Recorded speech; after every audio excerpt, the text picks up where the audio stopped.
Hi everybody, it's Alisa Marie here in the Sweet Life Kitchen, and today I'm doing my Thanksgiving series of recipes that I featured in my column in Fort Bend Focus magazine. So those of you that are my readers, this is what you've been looking for. You've been wanting to know how to make all those recipes that I mentioned for my Thanksgiving menu for 2020. The first recipe that we're going to do today is my Texas corn pudding, and actually it's almost like a souffle, so it's really easy to make. I'm going to show you how to do it, and we'll just get it in that oven and keep on going down the road with these recipes. So this is the first recipe, the Texas corn pudding. So the first thing I want you to do is you can either get canned corn, or you can get corn on the cob fresh and cut it off the cob, and I want you to put that in a bowl. And you're going to need to get 2 cups of heavy whipping cream, and that's going to go into your main bowl. And then I want you to add to that 2 eggs. And I want you to add to that about a teaspoon of nutmeg. And in here I've kind of got my little secret. In here I've got a teaspoon of pepper, a teaspoon of salt, a tablespoon of garlic, and almost a tablespoon of jalapeno. And if you want to cut up fresh jalapeno and your family's brave enough for that, then you can certainly do that. But if you want this to be edible for the children, you might reconsider that and just go with the pepper, the jalapeno pepper. So what I'm going to do is I'm going to whisk this together.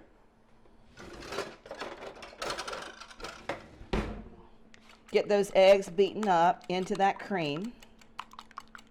Now I've got the oven on 350 degrees, and this is going to bake for about a little under an hour. I want you to keep an eye on it, because whenever you're putting it in there, it's going to puff up like a souffle.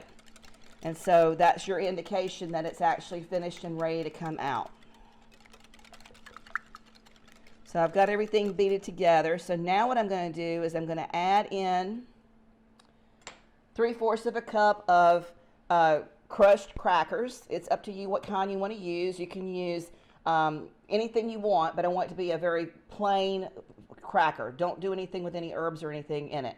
So that's 3/4 of a cup of cracker and your corn. And this is about 3 cups of corn. I think we just did 5 ears. So we cut 5 ears off of the cob. So you want to fold that in together. Get it all mixed up. Get everybody happy, happy, happy. All right. Now, I have taken my pan and I have greased it. And you definitely want to do that. And so what you're going to do is you're going to pour this mixture into your pan. Just like so. And then I want you to take a 1/2 cup of sharp cheddar cheese, and I want you to sprinkle that over the top. And then I want you to take a little bit of melted butter, basically 3 tablespoons of melted butter, and kind of drizzle that over the top. And then I want you to take another, I'd say cup, 1/2 cup, it's up to you how much you want to do on here. But sprinkle a layer of more of those crunched up crackers. And kind of like you're making a lasagna, go ahead and put the rest of this cheese on top. Make another layer. Kind of sprinkle it out over all the corn. And then I like to give it a little hit of paprika. Just makes it look pretty. As that cheese is all bubbly and melty, it just has a nice little extra something, something, something on there.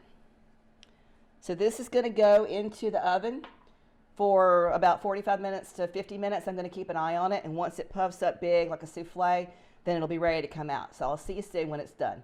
All right, everybody, we're back again, and that corn with a little bit of a jalapeno pepper yumminess souffle is done, and it is just beautiful. So I'm going to pull it out of the oven.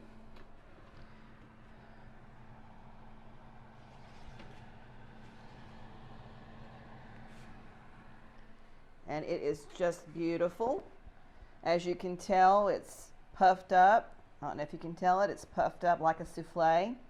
And now it just needs to cool down, and then you can serve it to your family. So this is the recipe from the Thanksgiving series, and I hope that you guys have found some value in this. If you have, do me a favor, like and share, and don't forget to ring that bell so that you're notified each week when we drop a new episode. We'll see you soon in the Sweet Life Kitchen.